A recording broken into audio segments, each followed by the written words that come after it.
Whoa! Is that Benedict? Is that Nathan Hale? Well, you know what, man? We should go get coffee and catch up. Dude. Yeah. At Bucks of the Star. Yeah, it's not a ripoff. Yeah, let's go.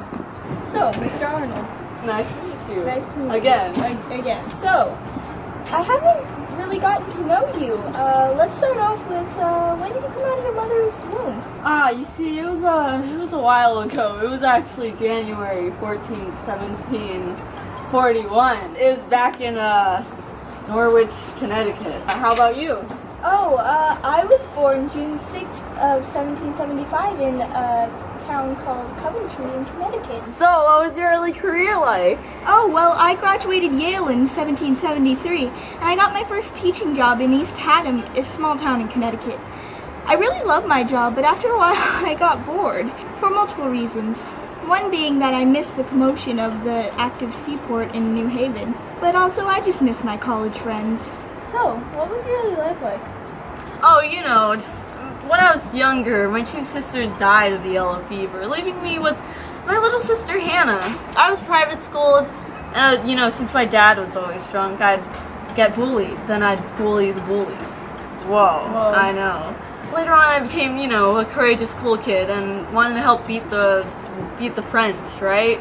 And then I got to join the army, so that was pretty cool. So what was your early experience in the army? Well, I joined the Connecticut militia and was elected first lieutenant in 1755. But then I was commissioned captain in General George Washington's army in 1776. We were expecting an attack by the British in New York, so George Washington moved us there. Unfortunately, we faced defeat by the British in 1776. It pushed us to Manhattan, giving the British control of most of Long Island. You know what? This is getting boring. Let's take a walk. Check, please! So, how'd you get into the army? Oh, you know, I bought a ship with a merchant, and I got annoyed at the taxes, so I later on joined the Sons of Liberty. I began war as a military captain, and that's not even the best part. I proposed an idea to Washington that basically got a whole bunch of people killed, you know? Yeah. So me being the big boy I am, I threatened to resign, and I got promoted to military officer by the city by George Washington. So how did you become a spy, and what was it like? So Washington grew desperate, so for volunteers to be spies, you know? Yeah. And so, being the amazing person I am, I volunteered to be a spy, knowing the dangers. If I was caught, I would be immediately executed.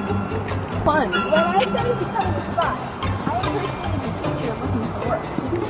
And that was, may I say, my best acting job ever. Let's go into my house. As I was saying, we heard that there was going to be a British attack, so then I made my way to New York to gather as much information about the next move of the British as possible. So, why are you known as the Great Trader of War? I made negotiations with Major John Andre to surrender U.S. posts at West Point if I got money and the command in the British Army. Later on, we got caught and documents were sent to Washington. So I escaped to Britain, and afterwards my partner in crime was captured and hanged in New York. So when and how did you die? During my spy work, I was caught by British Major Robert Rogers, who gained my trust. It was a bad choice on my part. He invited me to dinner with some friends. So it turns out those friends weren't really friends, and while I was eating, they took me into custody. And so I was sent into questioning with General William Hale. He found some documents relating to spy work.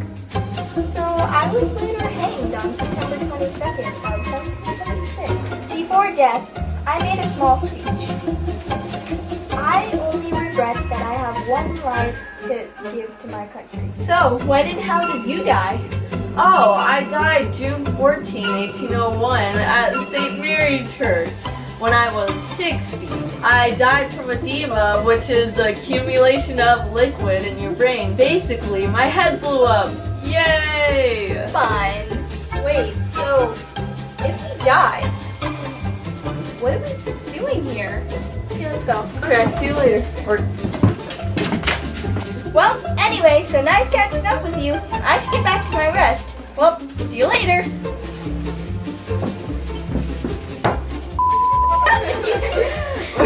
You know what, Jamie? I should probably get going. I'll see you later. Bye. Bruno, why didn't you help me out of the coffin? I blame you.